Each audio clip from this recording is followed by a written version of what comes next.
Oh, that's lovely. They're not for me, are they?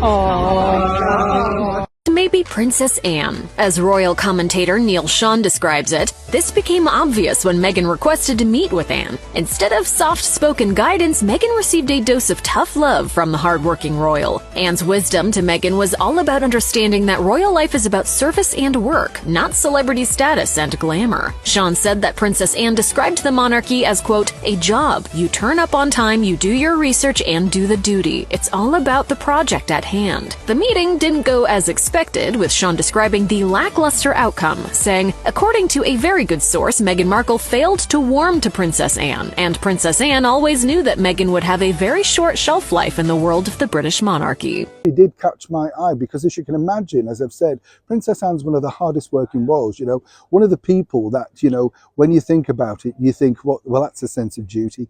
That is this particular lady. What's also interesting, I find, is when you look at those harrowing pictures of her, sadly, after her mother's passing, it wasn't just a royal princess. There was a daughter truly grieving. And how stoic was she when all the men were falling around her? There she was holding it together. She really is her mother and father's daughter, you know. I see a lot of elements of Prince Philip in her, you know, quite snappy, quite sharp, but a lot of fun nonetheless. But as you can imagine, certain things do get her very annoyed, very angry, and naturally and rightly so.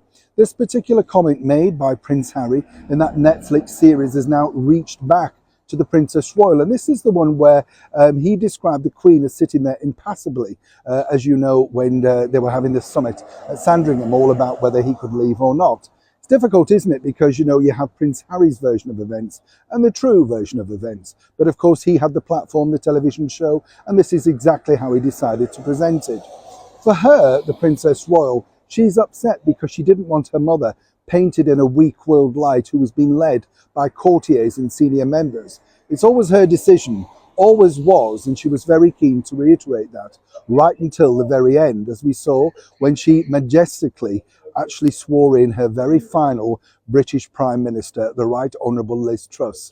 So if anything that's really angered any of the royals, particularly the Princess Royal, Princess Anne, about what really came out from that Netflix documentary, it's seemingly this: the way that Prince Harry portrayed our late and wonderful monarch of 70 years, after 70 years of dedicated service, as someone sitting in the corner, slightly befuddled, slightly bemused, but more importantly, not in control. And that seemingly, as we all know, was simply not the case.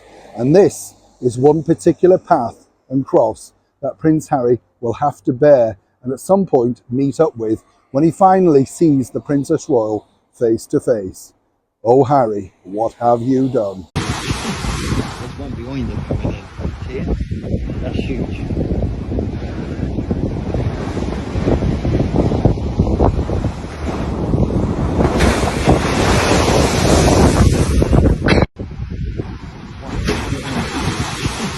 There's one behind them coming in.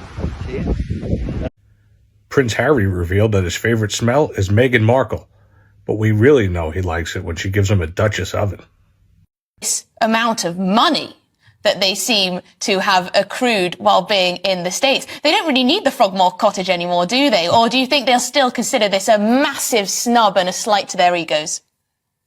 Oh, well, what a week it has been, Emily. A right royal game of royal monopoly, or perhaps that's musical houses. As you say, Meghan and Harry have been given notice to quit, but that actually really recognizes the reality of the situation. And the reality is that they're now committed to America.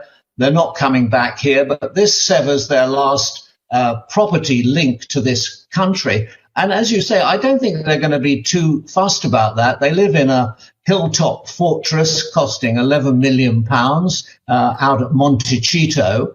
And as you also indicated, they've now turned into the Montecito money machine. The estimate is that they are now worth more than £100 million. Now, how is that made up? Well, £81 million for Netflix. We all remember the 6-part Monathon, Harry and Meghan, just before Christmas time. I covered it with you and with the other stars of GB News. £25 million from Spotify, and then £16 million from Penguin Random House for a 4-book deal. And that actually looks quite good for the publisher, because Spare, the autobiography that he wrote, or in fact, an American journalist wrote for him, has been selling extraordinarily well. For a non-fiction book, it's broken a lot of records. And of course, it was one day after that was published on the 10th of January, that the king said enough is enough, and they were given notice to quit. What is it they say about revenge is a dish best eaten cold? Well, even royal porridge is probably best eaten cold. Guys, I can't thank you enough for watching and for being here. It really means the world to me. I really appreciate it. I have lots more videos coming out, so check back lots if you want to further support the show. I do have merch available. Recollections may vary. Make it make sense. You know, all that stuff.